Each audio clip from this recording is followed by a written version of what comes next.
Okay, and I want you to choose someone. And if you see, there's little dolls all little over. Dolls.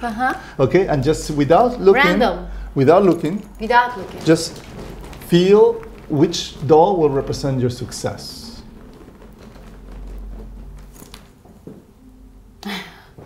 Okay, the healer. Is this the healer? This is the healer. This is the nurse, the one that wants to doctor. heal, the doctor. Yeah. The doctor. Okay? So that tells me that your success in the future will be the healer. Okay, just put him somewhere where you think. Okay. Sevgili izleyiciler, bugün Eric Lopez'le ve Doktor Filiz Bakır'la beraber aile dizilimini konuşuyor olacağız. Filiz Bakır bize bu seferlik yalnızca tercüman olacak. Şimdi Eric Lopez'e bir takım sorular belirledim ben. Oldukça da ilginç bir deneyim yaşadık az önce. İlk önce şunu sormak istiyorum. Bilmeyenler için aile dizimi nedir? Eric Lopez kimdir? Bize nasıl açıklar Eric? Yes, well, mostly she would like to know who you are and what are family constellations and especially his work, which is shamanic work, shamanic constellations. Okay.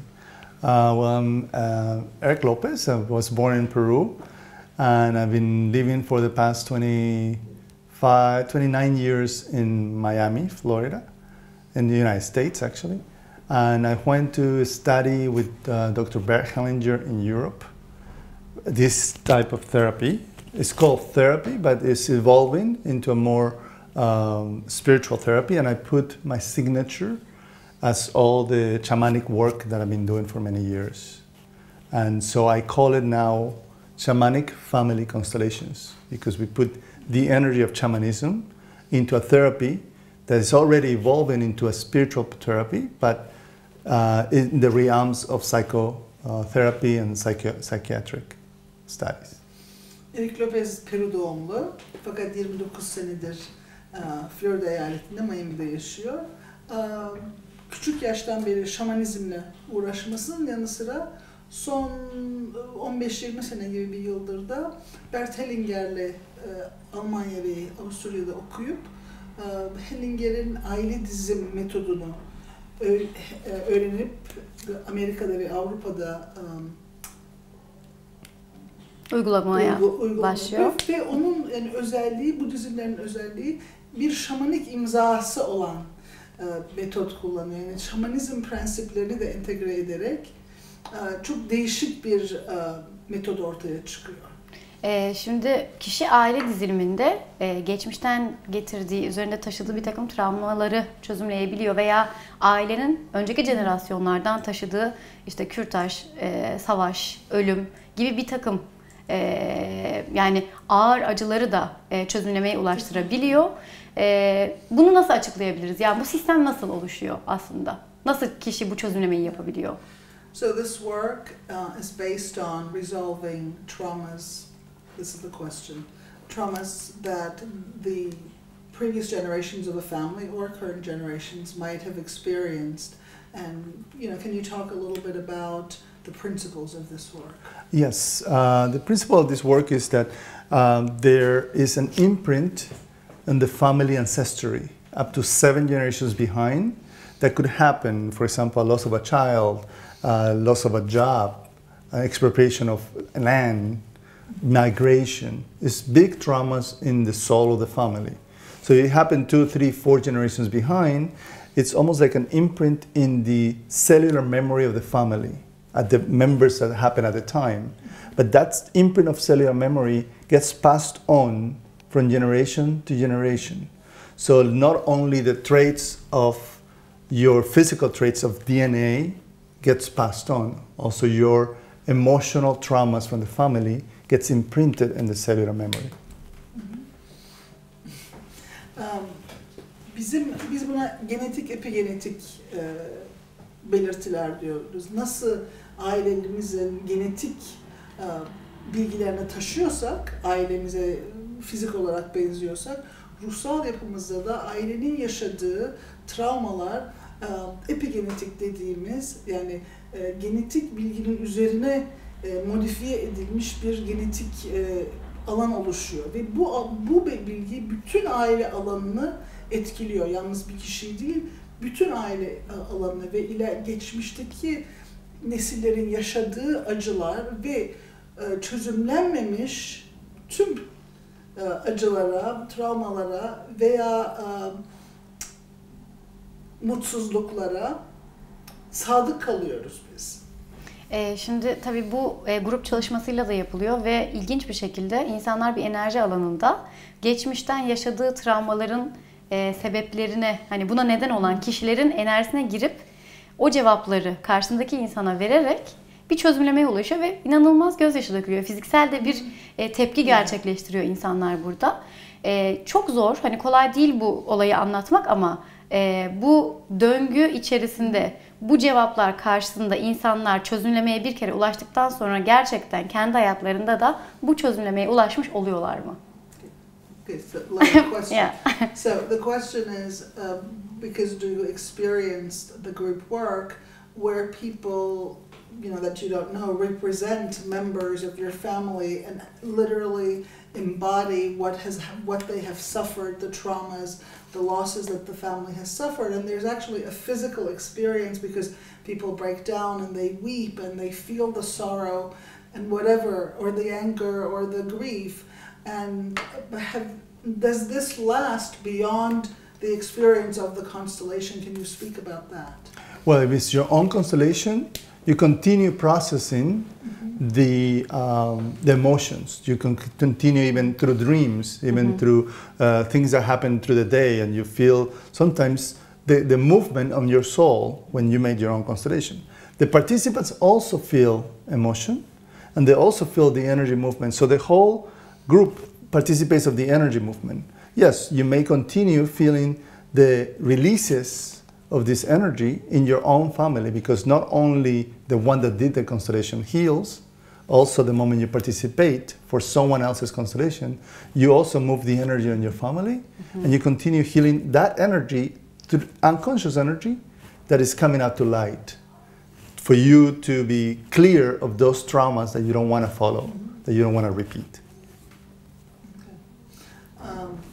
Aile diziminde bir dizimi yapılan kişi oluyor, bir de sırf katılanlar. O katılanlar da o alanda yaşanan üzüntüleri, acıları, travmaları yaşayarak onlar da kendi ailelerinde olan bütün yaşanmış travmaları değiştiriyorlar. Yani o alanda, biz ona morfojenik alan diyoruz. O alanda bir değişiklik oluyor. Çünkü aile diziminin içinde gördüğünüz gibi bazı şeyler söyleniyor, bazı şeyler yaşanıyor. O alanı değiştiriyor. Şimdi ben tam tercüme yapmıyorum. İzleyiciler için, o kolayı bildiğim için biraz size arada daha başka bilgi de veriyorum. O alanda yapılan değişiklik bayağı uzun bir süre, siz farkında olsanız da olmasanız da devam ediyor ve tüm katılanların hem kendileri hem aileleri etkileniyor. Ve zaman zaman bazı şeyleri hatırlayıp tekrar duygulanabilirsiniz veya farkındalığınız muhakkak artıyor. Ve o alan uzun bir müddet devamlı değişiyor. Çünkü orada ekilen tohum hakikaten yeşeriyor ve biz bunu çok yakın şekilde görüyoruz.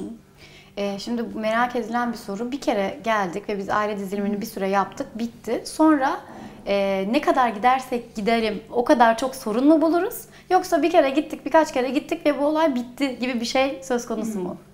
So the question is it sufficient to just come once or twice, or is it better or advised to go repeatedly, frequently? How many issues do you think you have 7 generations behind? Okay. 7 neslin ne kadar sorunu olabilir? Ne kadar zamanda çözülebilir? Tamamıyla kişisel bir şey. Kişisel bir şey. Yani hepimizin ailesinde tabii bir sürü sorun var. And even if you don't make your own constellation every time, just by participating, you also heal your family. Okay. Kendi diziminiz olmasa bile başkalarının dizimine katılarak kendi ailenizdeki bildiğiniz veya bilmediğiniz sorunları değiştirebilirsiniz. Buradaki bir de Emel bunu ilave etmek istiyorum. Gelecekteki nesillere çok daha güzel bir alan bırakmak için.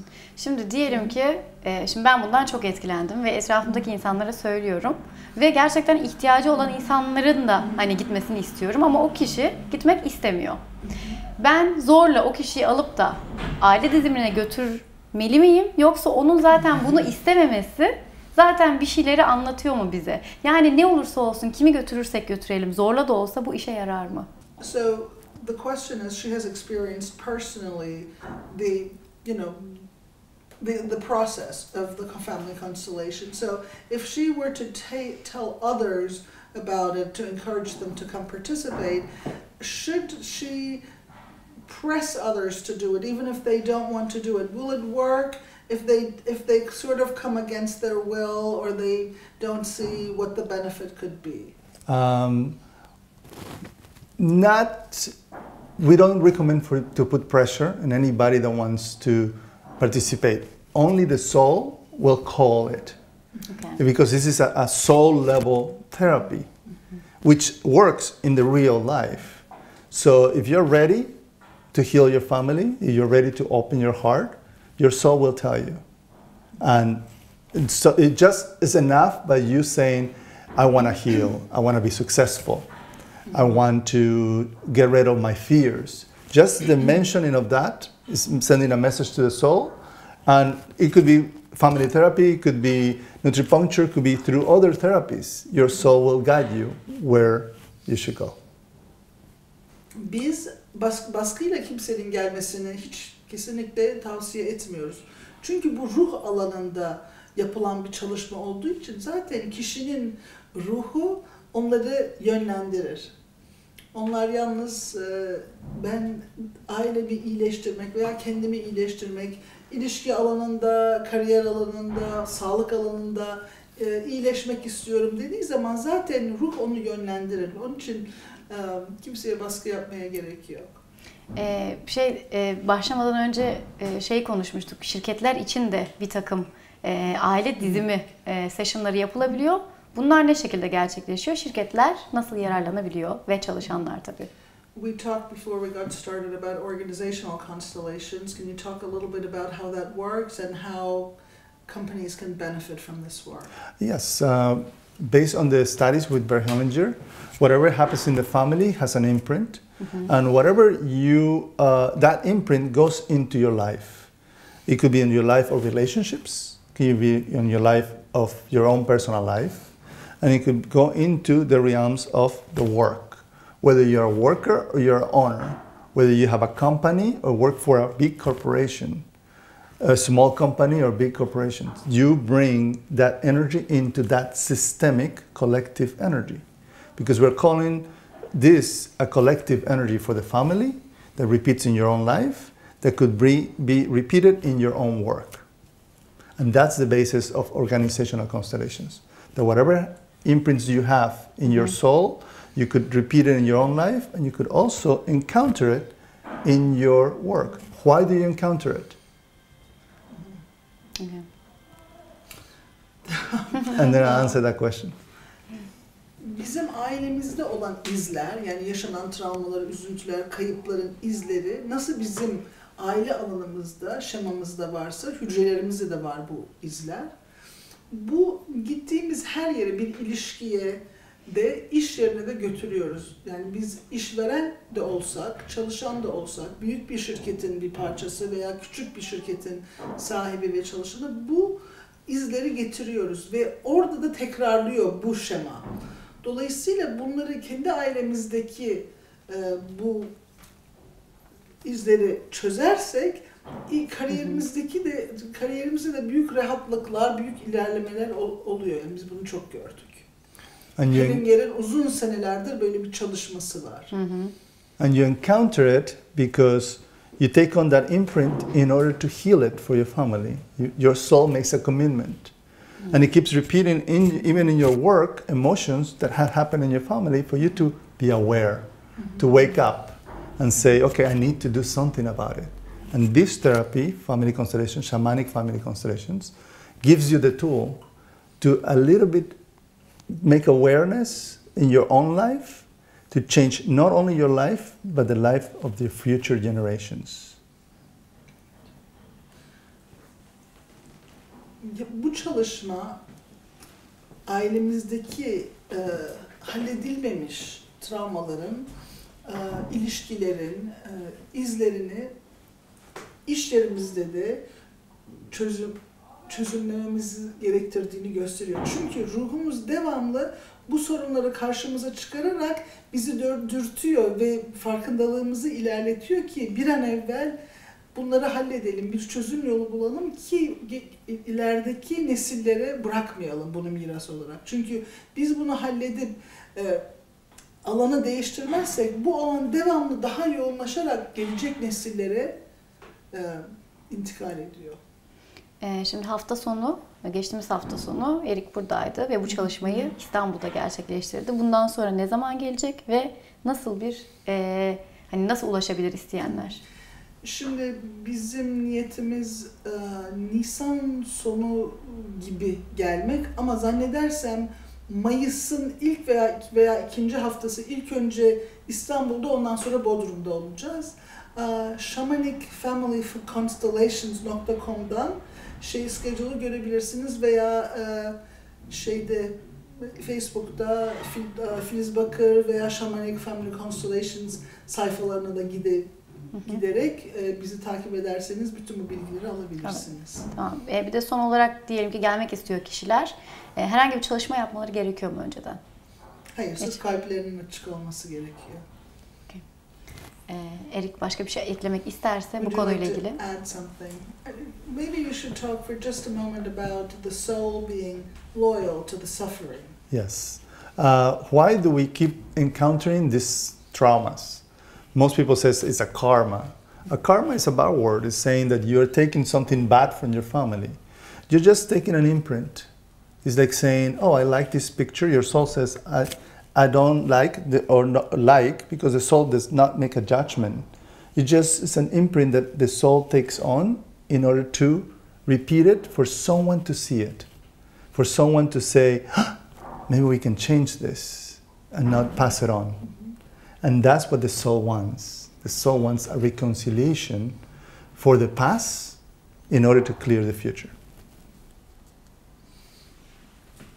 Ruhumuz geçmiş nesillerde yaşanan acılara sadık kalarak oradaki izlenimleri öne doğru taşır ki herhangi bir nesilde bu iyileştirilsin diye.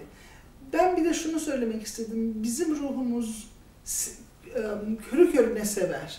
Geçmiş nesilde yaşanan acılara sadık kalmak ister. Yani bugün babaanneniz bir çocuk kaybetmişse ruh der ki babaannenin acısını ben de yaşamak istiyorum. Onu ne kadar sevdiğimi bu şekilde ispat etmek istiyorum. Yani böyle sadıklıklar da vardır. Yaşadığımız birçok